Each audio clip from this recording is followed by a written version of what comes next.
ಓಂ ಜನ್ಮಾದ್ಯಸ್ಯ ಯತೋನ್ವಯಾದಿತರತಶ್ಚಾರ್ಥೇಷ್ವಭಿಘ್ನಸ್ವರಾಟ್ ತೇನೇ ಬ್ರಹ್ಮಹೃದಯಾದಿಕವಯೇ ಮುಹ್ಯಂತಿ M ಸೂರಯಃ ತೇಜೋ ವಾರಿಮೃದಾಂ ಯಥಾ ವಿನಿಮಯೋ ಯತ್ರ ತ್ರಿಸರ್ಗೋ ಮೃಷಾ ಧಾಮ್ನಾ ಸ್ವೇನ ಸದಾ ನಿರಸ್ತಕುಹಕಂ ಸತ್ಯಂ ಪರಂ ಧೀಮಹಿ ಶ್ರೀರಕ್ತರೂಪಿಣ್ಯುರುಗಾಯ ಪಾದಯೋಃ ಕರೋತಿ ಮಾನಂ ಬಹುಧಾ ವಿಭೂತಿಭಿಃ ಪ್ರಿಯಂಕಶ್ರಿತಾಯಾಃ ಕುಸುಮಾಕರಾನುಗೈಃ ವಿಗೀಯಮಾನಾ ಪ್ರಿಯಕರ್ಮ ಗಾಯತೆ ದೇಹೇಂದ್ರಿಯಪ್ರಾಣಮನೋಭಿಮಾನೋ ಜೀವೋಂತರಾತ್ಮ ಗುಣಕರ್ಮಮೂರ್ತಿಃ ಸೂತ್ರಂ ಮಹಾನಿತ್ಯುರುದೇಹ ಗೀತಃ ಸಂಸಾರ ಆಧಾವತಿ ಕಾಲತಂತ್ರಃ ಯಸ್ವಾನುಭಾವಮಖಿಲಶ್ರುತಿಸಾರಮೇಕಂ ಅಧ್ಯಾತ್ಮದೀಪಮತಿತೀರುಷತಾಂ ತಮೋಂಧಂ ಸಂಸಾರಿಣಾಂ ಕರುಣಯಾಃ ಪುರಾಣಗುಹ್ಯಂ ತಂ ವ್ಯಾಸಸೂನುಮುಪಯಾಮಿ ಗುರುಂ ಮುನೀನಾಂ. ಶ್ರೀ ಗುರುಭ್ಯೋ ನಮಃ. ಭಾಗವತದ ಮೊದಲ ಸ್ಕಂದದ 4ನೇ ಅಧ್ಯಾಯ ಈಗ ನಾವು ನೋಡಬೇಕಾದದ್ದು.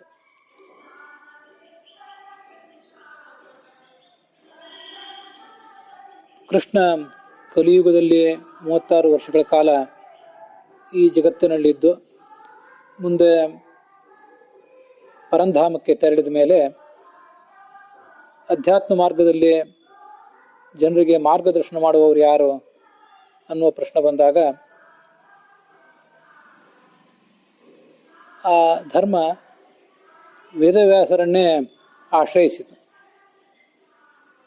ಮತ್ತು ಅಧ್ಯಾತ್ಮ ಮಾರ್ಗದಲ್ಲಿ ಕಣ್ಣು ಕಾಣದವರಿಗಾಗಿ ಆ ವೇದವ್ಯಾಸರು ರಚನೆ ಮಾಡಿದಂಥ ಭಾಗವತ ಎಂಬ ಸೂರ್ಯನ ಉದಯ ಆಯಿತು ಅಂತ ನಾವು ಈ ಹಿಂದಿನ 3ನೇ ಅಧ್ಯಾಯದಲ್ಲಿ 45ನೇ ಶ್ಲೋಕದಲ್ಲಿ ನೋಡಿದ್ದೀವಿ.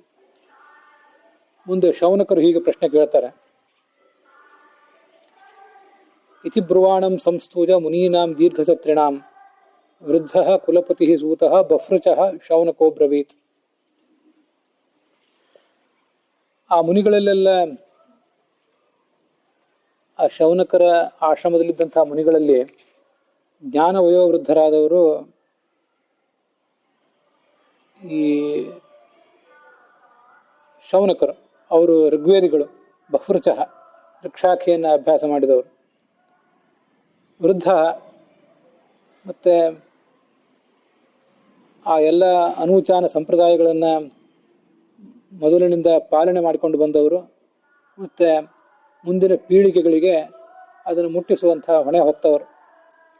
ಆ ಶೌನಕರು ಪ್ರಧಾನರು ಈ ಪುರಾಣವನ್ನು ಕೇಳುವವರಲ್ಲಿ.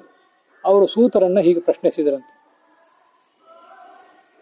ಸೂತರೇ, ನೀವು ಭಾಗವತ ಪುರಾಣವನ್ನು ನಮಗೆ ಹೇಳಬೇಕಾಗಿದೆ. ಈ ಪುರಾಣ ಯಾವ ಯುಗದಲ್ಲಿ ನಡೆಯಿತು?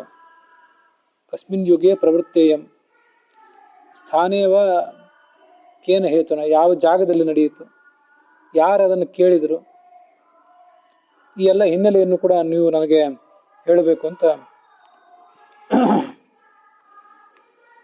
ಶೌನಕಾದಿಗಳು ಈ ಸೂತರನ್ನ ಪ್ರಾರ್ಥಿಸಿದರು.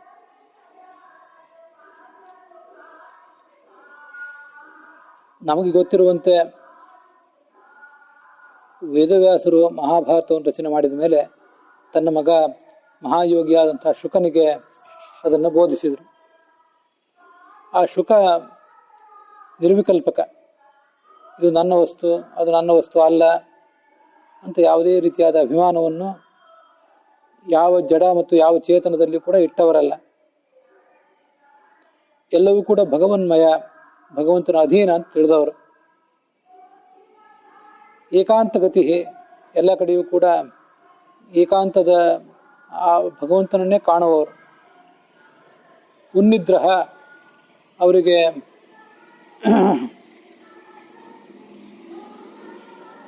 ಎಲ್ಲ ಕಡೆಯೂ ಕೂಡ ಸಮಾನವಾದಂಥ ದೃಷ್ಟಿಕೋನವೇ ಇದೆ.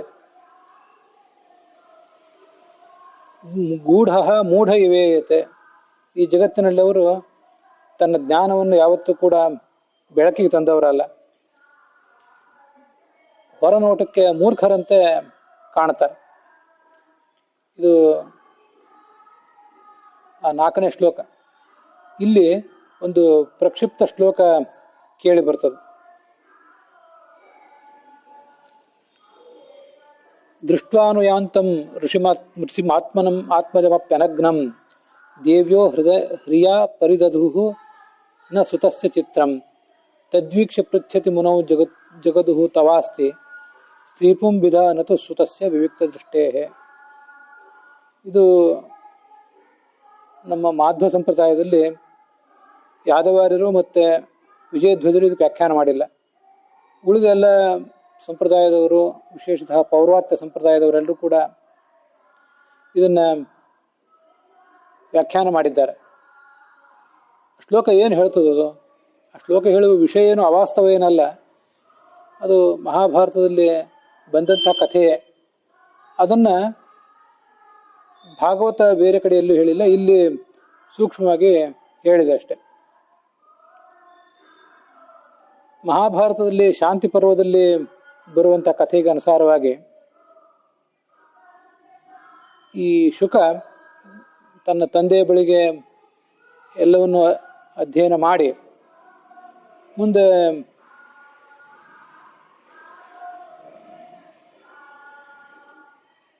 ಪರಮ ವೈರಾಗ್ಯದಿಂದ ಈ ಜಗತ್ತೇ ನನಗೆ ಬೇಡ ಅಂತ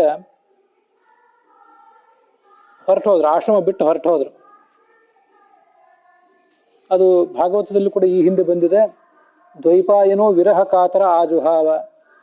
ಮಗನ ವಿರಹವನ್ನು ತಾಳಲಿಕ್ಕಾಗದೆ ವ್ಯಾಸರು ಮಗನೇ ಅಂತ ಆತನನ್ನು ಕರೆದರು, ಆತನನ್ನು ಹಿಂಬಾಲಿಸಿದರು ಅಂತ ಹಿಂದೆ ಭಾಗವತದಲ್ಲೇ ಬಂದಿದೆ. ಆ ಶುಕ ಮುಂದೆ ಮುಂದೆ ಹೋದಂತೆ ಈ ವ್ಯಾಸರು ಕೂಡ ಮಗನನ್ನು ಹಿಂಬಾಲಿಸಿ ಮುಂದೆ ಮುಂದೆ ಹೋದರು. ಹಿಮಾಲಯದ ಒಂದು ಪರಿಸರದಲ್ಲಿ, ಒಂದು ಸರೋವರದಲ್ಲಿ ದೇವಸ್ತ್ರೀಯರು ಜಲ ಕ್ರೀಡೆ ಆಡ್ತಾ ಇದ್ರು. ಈ ಶುಕ ಮುಂದೆ ಹೋದಾಗ ಅವನನ್ನು ನೋಡಿದರೂ ಕೂಡ ಈ ದೇವತಾ ಸ್ತ್ರೀಯರು ಸಂಕೋಚ ಮಾಡಿಕೊಳ್ಳಲಿಲ್ಲ, ಮತ್ತೆ ಎದ್ದು ಬಟ್ಟೆ ಉಟ್ಕೊಳ್ಳುವ ಗೋಜಿಗೂ ಹೋಗಲಿಲ್ಲ. ಆದರೆ ವ್ಯಾಸರು ಬಂದಾಗ ಮಾತ್ರ ಅವರು ಅಲ್ಲಿಂದ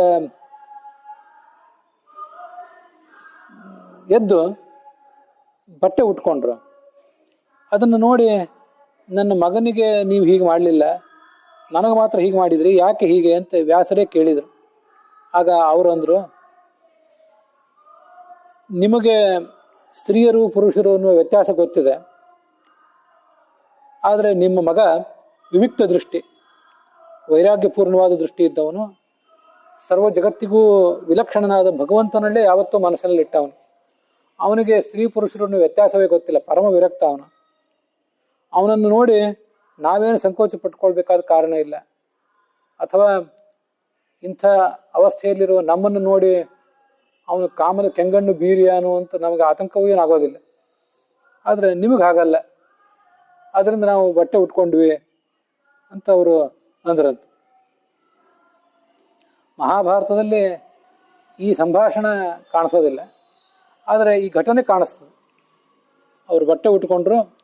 ಈ ವ್ಯಾಸ,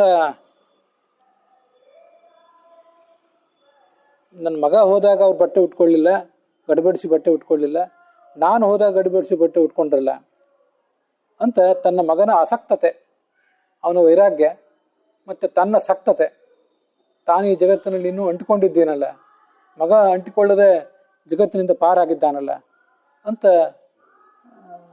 ಸೋಜಿಗಪಟ್ಟರು ಅಂತ ಆ ಮಹಾಭಾರತದಲ್ಲಿ ಕೇಳಿ ಬರ್ತದೆ. ಅದನ್ನೆಲ್ಲ ವಿಸ್ತೃತ ಭಾಗವತ ಪ್ರವಚನದಲ್ಲಿ ಎಲ್ಲ ಅಂಶಗಳನ್ನು ಕೂಡ ಹೇಳಿದ್ದೇನೆ. ಈ ಹಿಂದಿನ 2ನೇ ಅಧ್ಯಾಯ ಮೊದಲಾದ ಪ್ರಸಂಗಗಳಲ್ಲೂ ಕೂಡ ಈ ವಿಚಾರ ಬಂದಿತ್ತು, ಅಲ್ಲಿಯೂ ಕೂಡ ಅದನ್ನು ಹೇಳಿದ್ದೆ. ಇಂಥ ವಿಲಕ್ಷಣವಾದ ದೃಷ್ಟಿ ಇದ್ದವರು. ಬೇರೆ ಬೇರೆ ವ್ಯಾಖ್ಯಾನಕಾರರೆಲ್ಲ ಭಾವಿಸುವಂತೆ ಶುಕಮುನಿಯೇ ಭಾಗವತವನ್ನು ಕೇಳಲಿಕ್ಕೆ ಮತ್ತು ಹೇಳಲಿಕ್ಕೆ ಉತ್ತಮಾಧಿಕಾರಿ, ವ್ಯಾಸರಲ್ಲ ಅಂತ ಹೀಗೆಲ್ಲ ವ್ಯಾಖ್ಯಾನ ಮಾಡೋರಿದ್ದಾರೆ. ಆದರೆ ವ್ಯಾಸರು ಮೋಕ್ಷ ಸಾಧನೆಗೆ ಅಧಿಕಾರಿಯೇ ಅಲ್ಲ, ವಾಸ್ತವಿಕವಾಗಿ ವಿಚಾರ ಮಾಡ್ಬೇಕಂದ್ರೆ. ಯಾಕಂದ್ರೆ ಸಂಸಾರದಲ್ಲಿ ಅವರು ಬದ್ಧರೇ ಅಲ್ಲ. ಯಾರು ಸಂಸಾರದಲ್ಲಿ ಬದ್ಧರಾಗಿದ್ದಾರೋ ಅವರು ಶ್ರವಣ ಮನನ ಧ್ಯಾನ ಇತ್ಯಾದಿಗಳನ್ನು ಮಾಡಿ ಮುಂದೆ ಮೋಕ್ಷ ಸಾಧನೆ ಮಾಡಬೇಕು.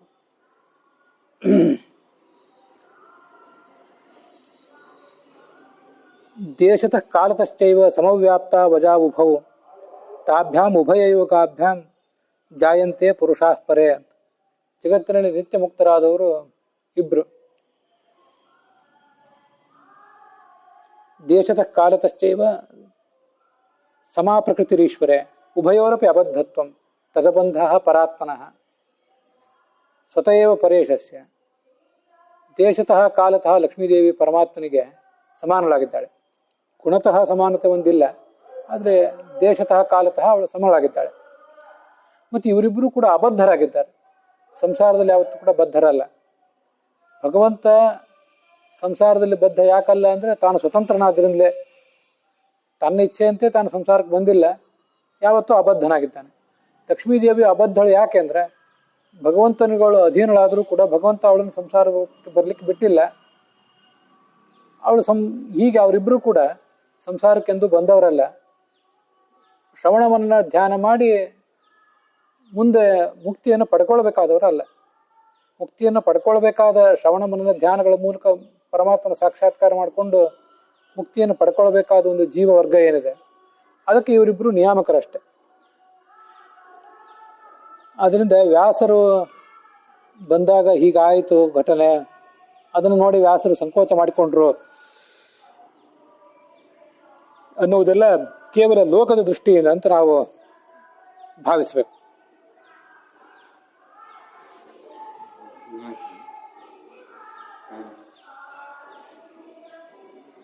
ಆಗ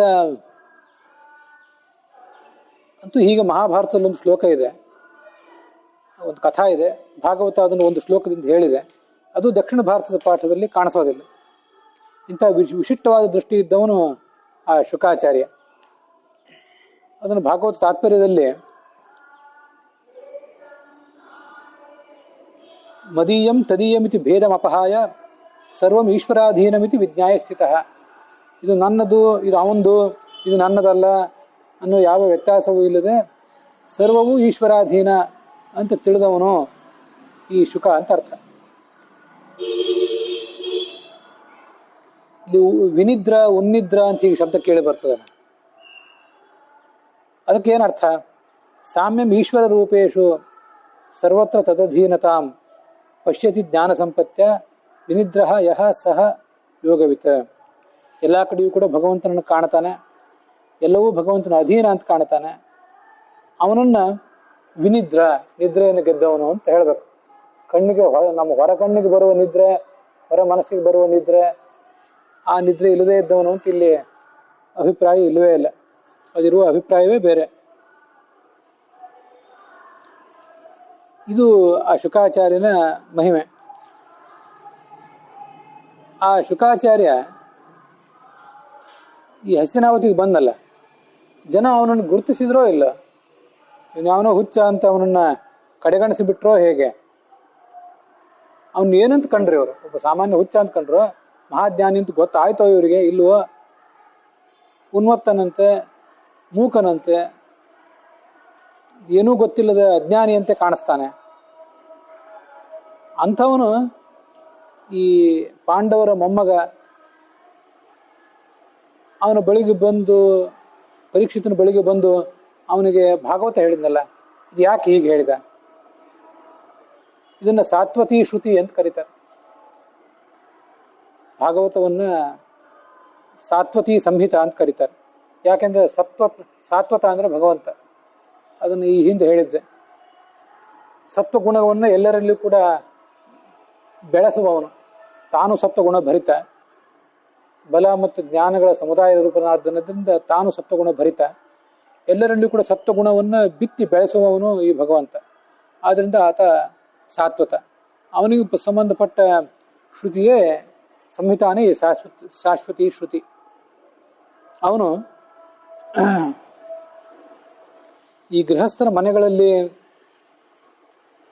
ಬಹಳ ಹೊತ್ತು ನಿಲ್ಲುವವನಲ್ಲ. ಭಿಕ್ಷೆ ಬೇಕಾಗಿ ಸ್ವಲ್ಪ ಹೊತ್ತು ನಿಲ್ಲುವವನು. ಅದು ಎಷ್ಟು ಹೊತ್ತು? ಒಂದು ಆಕಳನ್ನು ಕರೀಲಿಕ್ಕೆ ಎಷ್ಟು ಹೊತ್ತು ಬೇಕೋ ಅಷ್ಟು ಹೊತ್ತು ನಿಲ್ತಾನೆ. ಭಿಕ್ಷೆ ಸಿಕ್ಕರೆ ಸಿಕ್ಕಿತು, ಇಲ್ಲದ್ರೆ ಮುಂದೆ ಹೋಗ್ತಾನೆ. ಮತ್ತು ಅವ್ರ ಮನೆಗಾದರೂ ಅವನು ಯಾಕೆ ಬರ್ತಾನೆ? ಮನೆಗೆ ಬಂದು ಅವನೇನೋ ತನ್ನ ಹೊಟ್ಟೆ ಹೊರ್ಕೋತಾನೆ ಅಂತ ತಾತ್ಪರ್ಯ ಅಲ್ಲ. ಅಲ್ಲಿ ಬಂದು ಅವ್ರ ಮನೆಗೆ ಪಾವಿತ್ರ್ಯ ಕೊಡ್ತಾನೆ. ಇವನ ಪಾದ ಧೂಳಿಯಿಂದ ಅವ್ರ ಮನೆ ಪವಿತ್ರ ಆಗ್ತದೆ. ಅದಕ್ಕೆ ಬಂದಿರ್ತಾನಷ್ಟೇ ಅವನು. ಅಂಥವನು ಒಬ್ಬ ರಾಜ ಅಂದ್ರೆ ಲೌಕಿಕ ವ್ಯವಹಾರದಲ್ಲಿ ಮಗ್ನನಾದವನು, ಎಲ್ಲ ಥರದ ಲೌಕಿಕ ಅಂಟು ನಂಟು ಇದ್ದವನು. ಅವನು ಬೆಳಿಗ್ಗೆ ಒಂದು ವಾರ ಕೂತು ಭಾಗವತ ಪ್ರವಚನ ನಡೆಸಿದ್ನಲ್ಲ, ಅದನ್ನು ಹೇಳಿ. ಪರೀಕ್ಷಿತ ಅಂದ್ರೆ ಅವನಾದ್ರೂ ಏನು ಸಾಮಾನ್ಯನಲ್ಲ, ನಮ್ಗೆ ಗೊತ್ತು. ಈ ಶುಕನೂ ಸಾಮಾನ್ಯನಲ್ಲ, ಪರೀಕ್ಷಿತನೂ ಸಾಮಾನ್ಯನಲ್ಲ. ಅವನ ಜನನವೇ ದೊಡ್ಡ ಆಶ್ಚರ್ಯ. ಅದನ್ನು ಹೇಳ್ರಿ. ಯಾಕೆ ಜನನ ದೊಡ್ಡ ಆಶ್ಚರ್ಯ ಅಂದರೆ, ಪರೀಕ್ಷಿತನ ತಂದೆ ಅಭಿಮನ್ಯು, ಅವನ ತಂದೆ ಅಂದರು ಪಾಂಡವರು. ಈ ಪಾಂಡವರ ಪಕ್ಷಪಾತಿಯಾಗಿದ್ದಂಥ, ಅವರ ರಕ್ಷಣೆಗಾಗಿ ಕಟಿಬದ್ಧನಾದಂಥ ಭಗವಂತ ಅಭಿಮನ್ಯು ರಣಾಂಗಣದಲ್ಲಿ ಎಲ್ಲೋ ಒಂದು ಬಾರಿ ಒಂದು ಸ್ಥಳದಲ್ಲಿ ಯುದ್ಧ ಮಾಡುವ ಪ್ರಸಂಗ ಇದ್ದಾಗ ಅವನಿಗೆ ಸಾವು ಬರ್ತದೆ ಅಂತ ಗೊತ್ತಿದ್ರು ಕೂಡ ಅದನ್ನು ನಿರ್ಲಕ್ಷಿಸಿಬಿಟ್ಟ ಈ ಭಗವಂತ. ಆದರೆ ಅವನ ಅಭಿಮನ್ಯುವಿನ ಮಗ ಪರೀಕ್ಷಿತ ಮಾತ್ರ ಸತ್ತ ಮೇಲೆ ಕೂಡ ಮತ್ತೆ ಅವನನ್ನು ಬದುಕಿಸಿದ.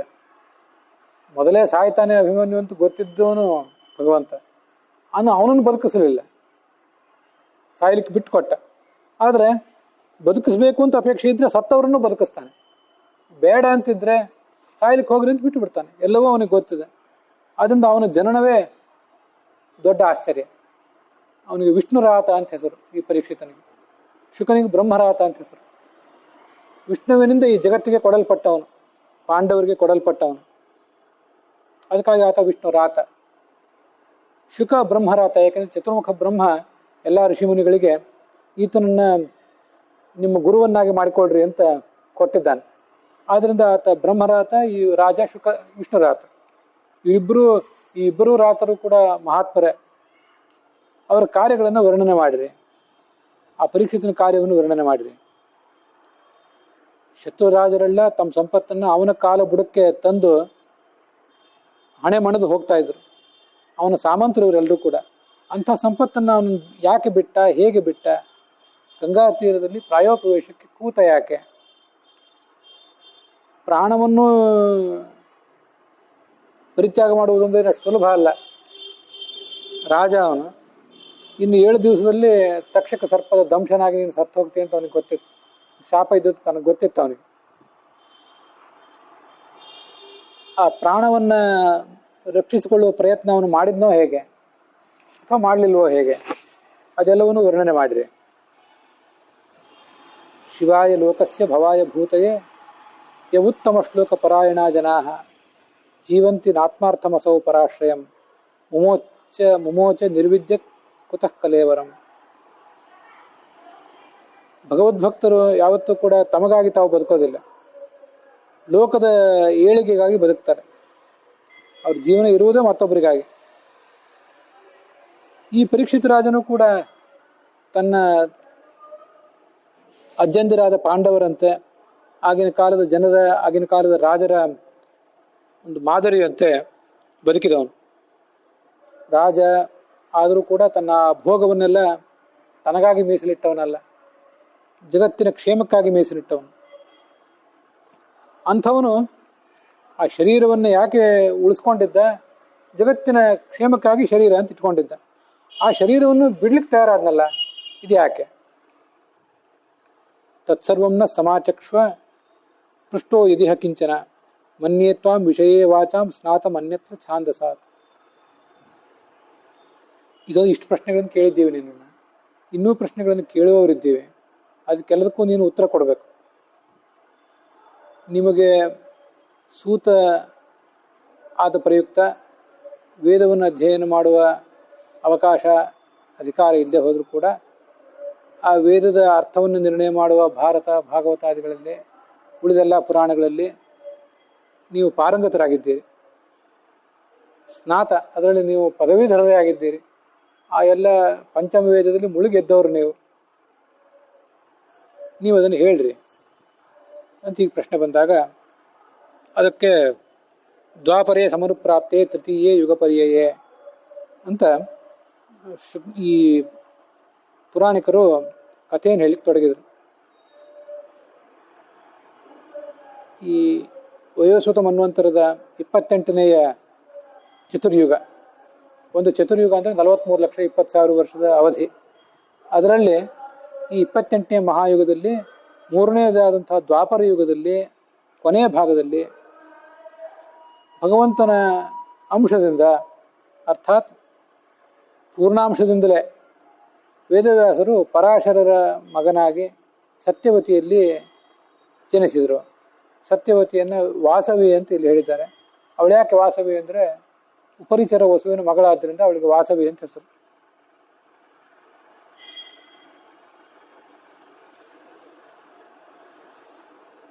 ಆಗ ಅವರು ಜನಿಸಿದರು. ಇದಕ್ಕೆ ಸಂಬಂಧಪಟ್ಟಂತಹ ಒಂದು ಕಥಾ ಇದೆ. ಅದನ್ನು ಹಿಂದೆ ನಾವು ಬೇರೆ ಕಡೆ ನೋಡೇ ಇದ್ದೇವೆ.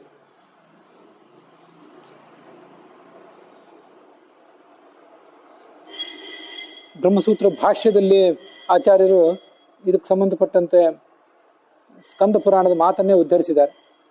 ನಾರಾಯಣ ದ್ವಿನಿಷ್ಪನ್ನಂ ಜ್ಞಾನಂ ಕೃತಯುಗೇ ಸ್ಥಿತಂ.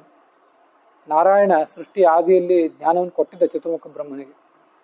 ಯೋ ಬ್ರಹ್ಮಾಣಂ ವಿದಧಾತಿ ಪೂರ್ವಂ ಯೋ ವೈ ವೇದಾಂಶ್ಚ ಪ್ರಹಿಣೋತಿ ತಸ್ಮೈ ತಮ್ಮ ದೇವ ಮಾತ್ಮಬುದ್ಧಿ ಪ್ರಕಾಶಂ ಮುಮುಕ್ಷುರುವೈ ಶರಣಮಹಂ ಪ್ರಪದ್ಯೆ.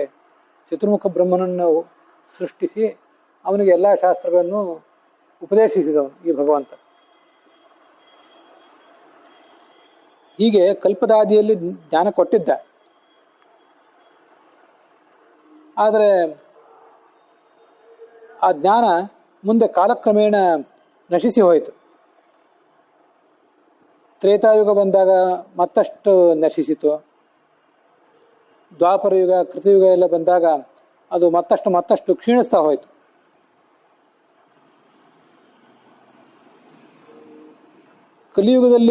ಕಲಿಯುಗ ಬಂದಾಗ ಅದು ಮತ್ತಷ್ಟು ನಶಿಸಿಯೇ ಹೋಗುವಂಥ ಪ್ರಸಂಗ ಬಂದಿತ್ತು. ದ್ವಾಪರ ಯುಗದಲ್ಲೇ ನಶಿಸಿತ್ತು. ಮತ್ತೆ ದ್ವಾಪರ ಯುಗದಲ್ಲಿ ಗೌತಮರ ಶಾಪ ಒಂದು ಎಲ್ಲ ಜ್ಞಾನಿಗಳಿಗೂ ಕೂಡ ಬಂದು ತಟ್ಟಿತ್ತು. ಒಂದು ಬಾರಿ ದೀರ್ಘಕಾಲದ ಬರಗಾಲ ಬಂದಿತ್ತು. ಈ ದೇಶದ ಎಲ್ಲ ಕಡೆ ಇರುವ ಋಷಿಗಳಿಗೆಲ್ಲ, ಜ್ಞಾನಿಗಳಿಗೆಲ್ಲ ಆವಾಗ ತೊಂದರೆ ಆದ್ರೂ ಕೂಡ ತಮ್ಮ ಆಶ್ರಮದಲ್ಲಿ ಸುಭಿಕ್ಷ ಇರುವಂತೆ ನೋಡಿಕೊಂಡಿದ್ರು ಗೌತಮರು. ಅಲ್ಲಿ 12 ವರ್ಷ ಕಾಲ ಆ ಋಷಿಮುನಿಗಳೆಲ್ಲ ವಾಸ ಮಾಡಿದರು. ದುರ್ಭಿಕ್ಷೆ ಕಳೆದ ಮೇಲೆ ಅವರಲ್ಲಿ ತಮ್ಮ ಆಶ್ರಮಕ್ಕೆ, ತಮ್ಮ ಮನೆಗಳಿಗೆ ಹೊರಗೆ ನಿಂತರು. ಗೌತಮರು, ನಿಮ್ಮಂತಹ ಜ್ಞಾನಿಗಳು, ಸಜ್ಜನರು ಇಲ್ಲಿ ಬಂದಿರುವುದಂದ್ರೆ ಸಾಮಾನ್ಯ ಅಲ್ಲ. ಬೇರೆ ನಿಮಿತ್ತ ಇಟ್ಕೊಂಡು ನೀವು ಬರುವವರೂ ಅಲ್ಲ. ಅದರಿಂದ ಇಲ್ಲೇ ಇರಿ ಅಂತ ಅವರನ್ನ ಕಳಿಸಿಕೊಡ್ಲಿಕ್ಕೆ ಒಪ್ಪಲಿಲ್ಲ. ಅವರಿಗೂ ಕೂಡ ಹಿರಿಯ ಋಷಿಯಾದ ಗೌತಮರ ಮಾತನ್ನ ಮೀರಿ ಹೋಗುವುದಾಗಲಿಲ್ಲ.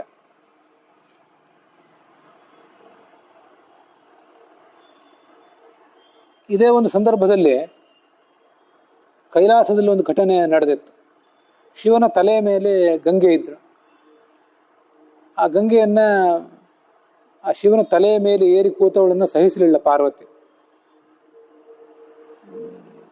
ಗಣೇಶನಿಗೆ ಹೇಳಿದ್ರು, ಏನಾರು ಮಾಡಿ ಗಂಗೆಯನ್ನು ಕೆಳಗಿಳಿಸು ಅಂತ. ಆ ಗಣೇಶ ಒಂದು ಉಪಾಯ ಮಾಡಿದ. ಈ ಋಷಿಮುನಿಗಳ ಬೆಳಗ್ಗೆ ಬಂದ, ಎಷ್ಟು ದಿವಸ ಇಲ್ಲೇ ಇರುವವರು, ಹೊರಡು ನಿಮ್ಮ ಮನೆಗೆ ಅಂತ. ಅವರು ತಮ್ಮ ಸಮಸ್ಯೆ ಹೇಳಿದರು, ಗೌತಮರು ಕಳಿಸ್ತಾ ಇಲ್ಲ ಅಂತ. ಅವನೊಂದು ಉಪಾಯ ಹೇಳಿಕೊಟ್ಟ. ಅದರಂತೆ ಮುನಿಗಳು ತಪೋಬಲದಿಂದ ಒಂದು ಕೃತಕವಾದ ಗೋವನ್ನ ನಿರ್ಮಿಸಿದರು. ಗೌತಮರು ಹೊಲಕ್ಕೆ ಅದು ಮೇಲಿಕ್ಕೆ ಹೋಯಿತು. ಆಗ ಗೌತಮರು ಆ ಗೋವನ್ನು ಓಡಿಸ್ಬೇಕು ಅಂತ ಕಮಂಡಲಿನಲ್ಲಿರುವ ನೀರನ್ನು ತಗೊಂಡ್ರು.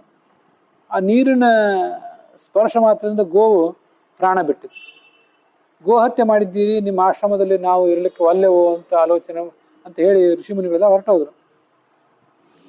ಗೌತಮರು ಶಿವನ ಕುರಿತು ತಪಸ್ಸು ಮಾಡಿ ಶಿವನ ತಲೆಯ ಮೇಲಿದ್ದ ಗಂಗೆಯನ್ನು ಧರೆಗಿಳಿಸಿ ಆ ಗಂಗಾ ನದಿಯ ನೀರನ್ನು ಗೋವಿನ ಮೇಲೆ ಹರಿಸಿ ಆ ಗೋವನ್ನು ಬದುಕಿಸಿದರು.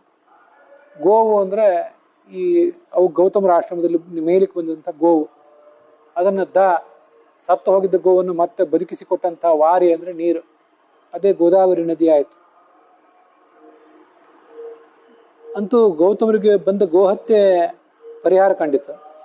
ಆಗ ಅವರು ಒಂದು ಬಾರಿ ದೀರ್ಘವಾಗಿ ಆಲೋಚನೆ ಮಾಡಿದರು, ಯಾಕೆ ಹೀಗಾಯಿತು ಅಂತ. ಮುನಿಗಳು ಮಾಡಿದ ವಂಚನೆ ಗೊತ್ತಾಯಿತು. ಅವರಿಗೆ ಸಿಟ್ಟು ಬಂತು ಬಹಳ. ಇಲ್ಲಿವರೆಗೆ ಆಹಾರಕ್ಕೆ ಒಂದು ದುರ್ಭಿಕ್ಷೆ ಬಂದಿತ್ತು. ಆ ಕಾಳು ಕಡಿ ಧಾನ್ಯ ಅದಕ್ಕೆ ದುರ್ಭಿಕ್ಷೆ ಬಂದಿತ್ತು. ನೀವು ನಮ್ಮ ಆಶ್ರಮದಲ್ಲಿದ್ದರೆ ಇನ್ನು ಜ್ಞಾನಕ್ಕೆ ದುರ್ಭಿಕ್ಷೆ ಬಂದು ಒದಗಲಿ, ಜ್ಞಾನಕ್ಕೆ ಬರಗಾಲ ಬಂದು ಒದಗಲಿ, ನೀವು ನನಗೆ ವಂಚನೆ ಮಾಡಿದ್ದೀರಿ, ಅದರಿಂದ ತತ್ವಜ್ಞಾನ ಮರೆಯಾಗಿಬಿಡಲಿ ಅಂತ. ಹೀಗೆ ತತ್ವಜ್ಞಾನ ಮರೆಯಾಗಿಬಿಟ್ಟಿತ್ತು. ಕಾಲಕ್ರಮೇಣ ಯಾವ ಶಾಪ ಬರದೇ ಹೋದರೂ ಕೂಡ ಜ್ಞಾನ ಅನ್ನೋದು ಮರೆಯಾಗೇ ಆಗ್ತದೆ. ಹಿಂದೆ ಕಪಿಲಾವತಾರ ಆಗುವಾಗಲೂ ಕೂಡ ಸಿದ್ಧೇಶಃ ಕಾಲ ವಿಪ್ಲುತಂ, ಕಾಲಕ್ರಮಾನುಗುಣವಾಗಿ ತತ್ವಜ್ಞಾನ ಮರೆಯಾಗಿತ್ತು ಅಂತ ಭಾಗವತದಲ್ಲೇ ಬಂದಿದೆ. ಈಗ ಗೌತಮರ ಶಾಪ ಒಂದು ಬಂದಿತ್ತು. ಇದಲ್ಲದೆ ಕಲಿ ಒಬ್ಬ ಎಲ್ಲ ಕಡೆ ಸೇರ್ಕೊಂಡಿದ್ದ. ಸಮುದ್ರ ಮಥನದಲ್ಲಿ ಆ ಹಾಲಾಹಲ ವಿಷ ಬಂದಿತ್ತಲ್ಲ, ಅದಕ್ಕೆ ಅಭಿಮಾನಿಯಾದ ಕಲಿ ಇದ್ನಲ್ಲ, ಅವನು ಅಜ್ಞಾನ ಮತ್ತು ವಿಪರೀತ ಜ್ಞಾನದ ಕೊರತೆ, ತಪ್ಪು ತಿಳುವಳಿಕೆ, ಸಂದೇಹ, ಅದಕ್ಕೆಲ್ಲ ಅವನೇ ನಿಯಾಮಕ. ಅವನನ್ನು ವಾಯು ರುದ್ರರೆಲ್ಲ ಆವಾಗ ನಾಶ ಮಾಡಿದ್ರು. ಆದರೂ ಕೂಡ ಒಂದು ಅಂಶ ಉಳಿದಿತ್ತು. ಎಲ್ಲರ ಹೃದಯವನ್ನು ಹೊಕ್ಕು ಅವರಿಗೆ ಜ್ಞಾನ ಬರದಂತೆ ಮಾಡಿ, ಅಜ್ಞಾನವೇ ತಪ್ಪು ತಿಳುವಳಿಕೆಯೇ ಬರುವಂತೆ ಮಾಡಿ, ಗೊಂದಲ ಆಗುವಂತೆ ವ್ಯವಸ್ಥೆ ಮಾಡಿದ್ದ. ಶಿವನ ಹೃದಯದೊಳಗೂ ಅವನು ಹೊಕ್ಕಿದ್ದ.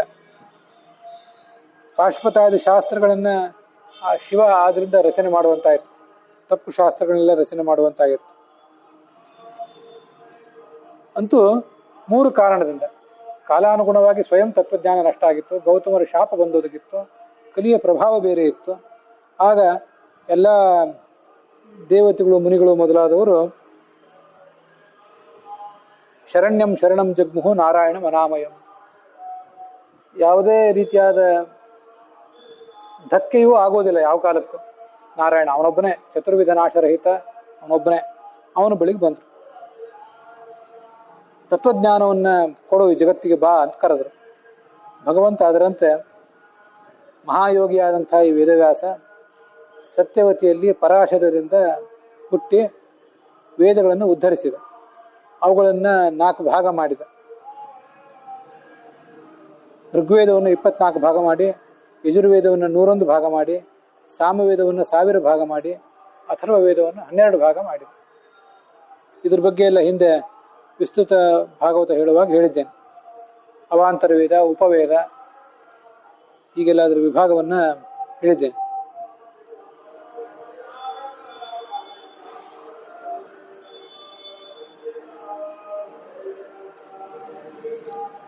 ವೇದವ್ಯಾಸರ ಮಗನಾಗಿ ಜನಿಸಬೇಕು ಅಂತ ಶಿವನು ಕೂಡ ತಪಸ್ಸು ಮಾಡಿದ್ದ. ಅದರಂತೆ ಘೃತಾಚಿ ಎನ್ನುವ ಅಪ್ಸರೆ ಗಿಳಿಯ ರೂಪದಲ್ಲಿ ಬಂದಾಗ ಅವಳಲ್ಲಿ ಜನಿಸಿದ ಈ ಶುಕ.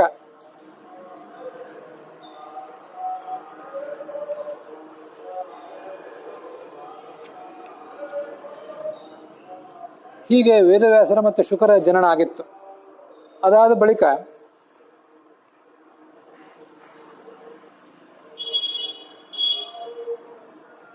ವೇದವ್ಯಾಸರು ಒಂದು ಬಾರಿ ಸರಸ್ವತಿ ನದಿಯ ತೀರದಲ್ಲಿ ಕೂತ್ಕೊಂಡು ಈ ಮುಂದಿನಂತೆ ಆಲೋಚನೆ ಮಾಡಿದ್ರಂತೆ. ಎಲ್ಲ ಕಡೆ ಧರ್ಮ ನಷ್ಟ ಆಗಿ ಹೋಗಿದೆ, ಇದಕ್ಕೆಲ್ಲ ಏನು ಕಾರಣ? ಕಾಲದ ಪ್ರಭಾವವೇ ಕಾರಣ. ಸರಸ್ವತಿ ನದಿ ತೀರದಲ್ಲಿ ಕೂತ್ಕೊಂಡಿದ್ರು, ಸೂರ್ಯೋದಯ ಆಗಿತ್ತು. ಆ ಸಂದರ್ಭದಲ್ಲಿ ಅವರು, ನಾನು ಮಾಡಬೇಕಾದ ಅವತಾರ ಕಾರ್ಯ ಇನ್ನೂ ಏನು ಉಳಿದಿದೆ, ಅದನ್ನೊಂದು ಬಾರಿ ಗಮನಿಸಬೇಕು ಅಂತ ಸಿಂಹಾವಲೋಕನ ಮಾಡಿ ಅದನ್ನೆಲ್ಲವನ್ನು ಕೂಡ ಆಲೋಚನೆ ಮಾಡಲಿಕ್ಕೆ ತೊಡಗಿದರು. ಇವರ ಈ ಆಲೋಚನೆ ಮತ್ತು ಆವಾಗ ನಾರದರು ಅಲ್ಲಿಗೆ ಬಂದು ಅವರಿಗೆ ನೀವು ಭಾಗವತವನ್ನು ರಚಿಸಿರಿ ಅಂತ ಹೇಳಿದ್ದು, ಇದೆಲ್ಲವನ್ನು ಕೂಡ ನಾವು ಮುಂದಿನ ಭಾಗದಲ್ಲಿ ನೋಡ್ತೇವೆ.